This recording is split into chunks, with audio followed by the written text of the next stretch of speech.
Hello, class.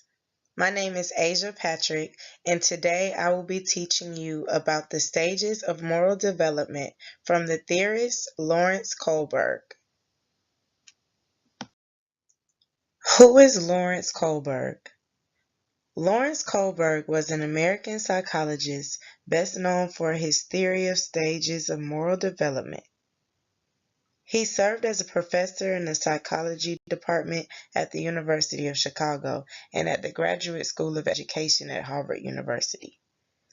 Kohlberg proposed a form of Socratic moral education and reaffirmed John Dewey's idea that development should be the aim of education. He outlined how educators can influence moral development without brainwashing, and how public schools can be engaged in moral education. Kohlberg's stages of moral development were influenced by the Swiss psychologist Jean Piaget's stage-based theory of development. Kohlberg believed that individuals progress through stages of moral development just as they progress through stages of cognitive development.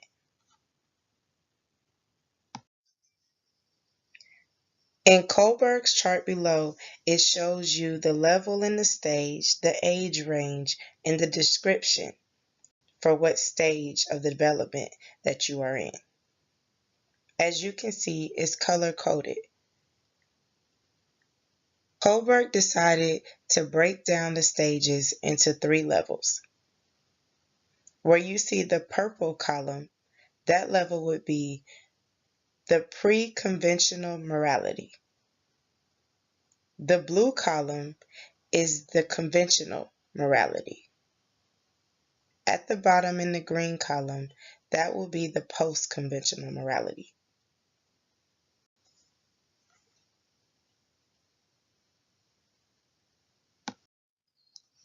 The first level of pre-conventional morality is typically found in children between the ages of 2 and 9 years old.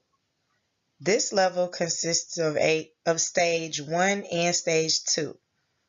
The first stage of this level, or stage 1, is described as the obedience and punishment phase. Children in this stage tend to obey rules only to avoid punishment. The second stage, otherwise known as stage 2, is the instrumental purpose and exchange. In this stage, children's actions are based on consideration for what others can do for them.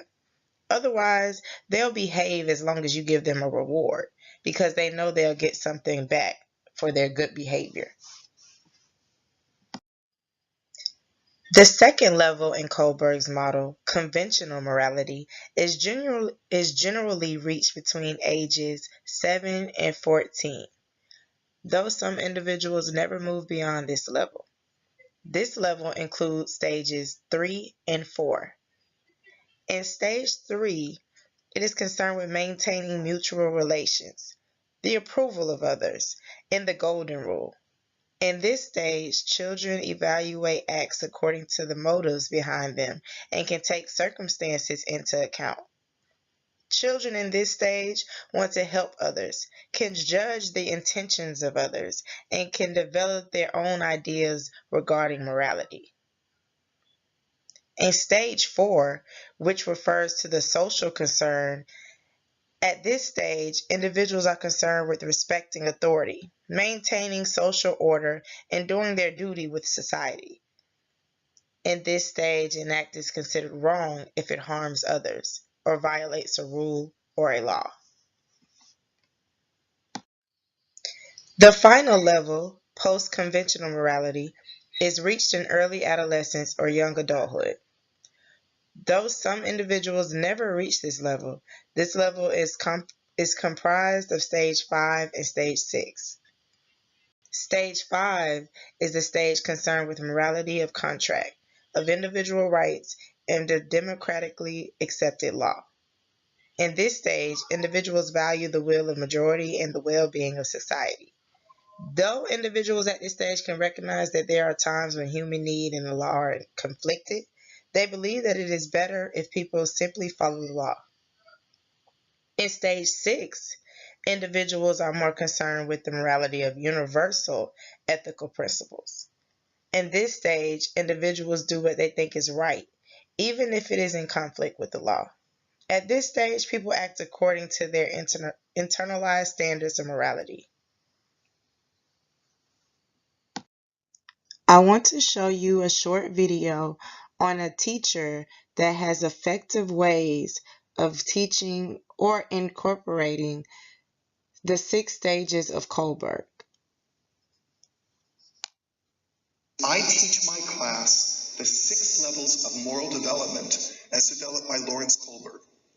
I challenge the kids on the first day of school and ask them to examine their behavior. Why do you do what you do? Most kids are level 1 thinkers. They do their homework or pay attention because if they don't, they know they're going to get in trouble. But that's not why we should be doing our math and writing an essay. We shouldn't be doing things to avoid trouble. That's not why we're in school. Then there's level 2 thinking. We do things for a reward. Hey kids, if you're good, I'll give you a pizza party on Friday. Yeah, but again, that's not why we're doing math to get an A or to get a 95. We're doing math because math is going to help us with our lives. I don't want to bribe my children. And if you don't think kids like these 6 levels, a couple of years ago, our lunch area in school was filthy. So my beloved principal told the school, if you guys will keep your areas clean, every class with a clean area will get a popsicle on Friday. And all of my class looked at each other and went, level 2, there it is, level 2. And on the first Friday, when they won the clean contest and were offered popsicles, they turned them down.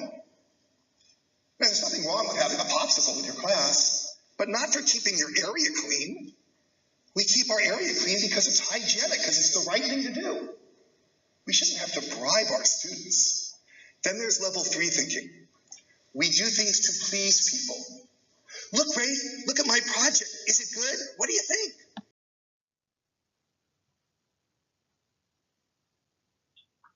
American psychologist Lawrence Kohlberg developed his theory of moral development based on the work of Jean Piaget.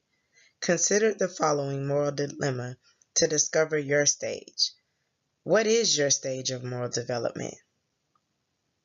I'm going to tell you a short story, and then I'm going to give you 3 answers. I want you to choose that answer and then give me a reason why and email it to me. Here's the scenario. In Europe, a woman was near death from a special kind of cancer. There was one drug that the doctors thought might save her. It was a form of radium that a druggist in the same town had recently discovered. The drug was expensive to make, but the druggist was charging 10 times what the drug cost him to make. He paid $200 for the radium and charged $2,000 for a small dose of the drug. The sick woman's husband, by the name of Heinz, went to everyone he knew to borrow the money, but he could only get together about $1,000, which is half of what it cost. He told the druggist that his wife was dying and asked him to sell it cheaper or let him pay later. But the druggist said, "No, I discovered the drug and I'm going to make money from it." So Heinz got desperate and broke into the man's store to steal the drug for his wife. Should the husband have stolen the drug? I'm going to give you 3 options.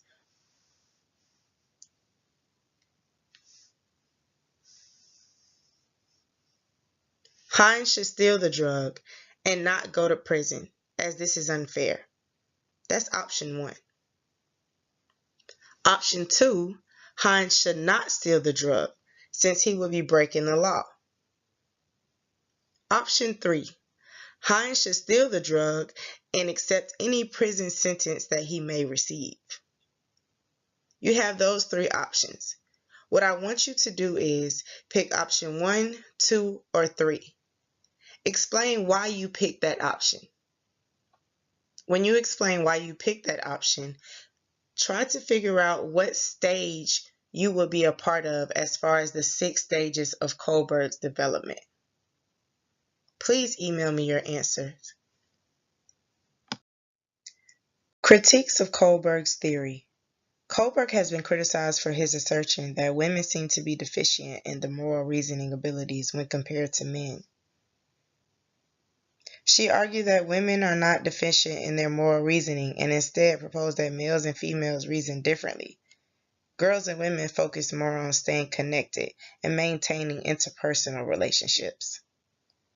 The lady that conflicted with his reasoning is Carol Gilligan, a research assistant of Kohlberg's. Kohlberg's theory has been criticized for emphasizing justice to the exclusion of other values, with the result that it may not adequately address the arguments of those who value other moral aspects of actions. Similarly, critics argue that Kohlberg's stages are culturally biased, that the highest stages, in particular, reflect a westernized ideal of justice-based individualistic thought. This is biased against those that live in non-Western societies that place less emphasis on individualism. Another criticism of Kohlberg's theory is that people frequently demonstrate significant inconsistency in their moral judgments. This often occurs in moral dilemmas involving drinking and driving or business situations where participants have been shown to reason at a lower developmental stage, typically using more self-interest driven reasoning than authority and social order obedience driven reasoning. Critics argue that Kohlberg's theory cannot account for such inconsistencies. Okay, let's take a little quiz or a self-assessment. A child hiding a cookie so he doesn't have to share is in what stage? Is it A, the first conventional stage, or stage 3? Is it B, the second pre-conventional stage, or stage 2? Is it C, the second conventional stage, or stage 4? Or is it D, the first post-conventional stage, or stage 5?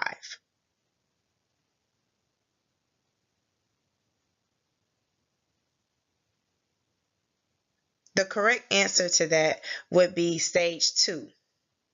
Answer B. Next question. A child not stealing a cookie for fear of being punished is in what stage? Is it A, the second conventional stage, or stage 4? Is it B, the pre-conventional stage, or stage 1? Is it C, the first conventional stage, or stage 3? Is it D, the first post-conventional stage, or stage 5? Or is it E, the second pre-conventional stage, or stage 2?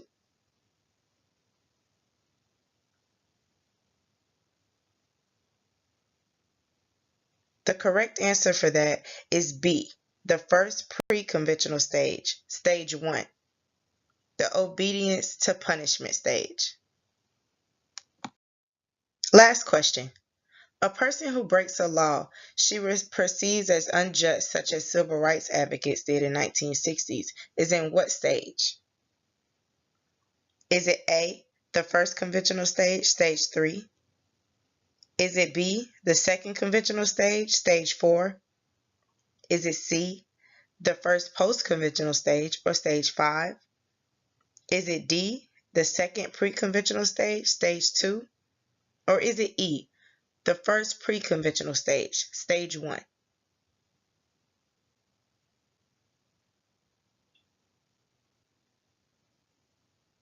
The correct answer is C, the first post-conventional stage, stage 5. To conclude this lesson, I hope that everyone has a better understanding of the stages of Kohlberg's moral development. I hope that everybody understands the 6 stages, the 3 different levels, and why he chose to make these stages and what theorists he used to start from. If you do understand, please give me a 3 for I completely understand underneath the comments. If you understand a little bit but are a little lost still, please leave a 2 under the comments. If you don't understand anything at all and you are clueless to what I'm talking about, please leave a 1. And thank you for listening to my lesson on Lawrence Kohlberg's moral development theory.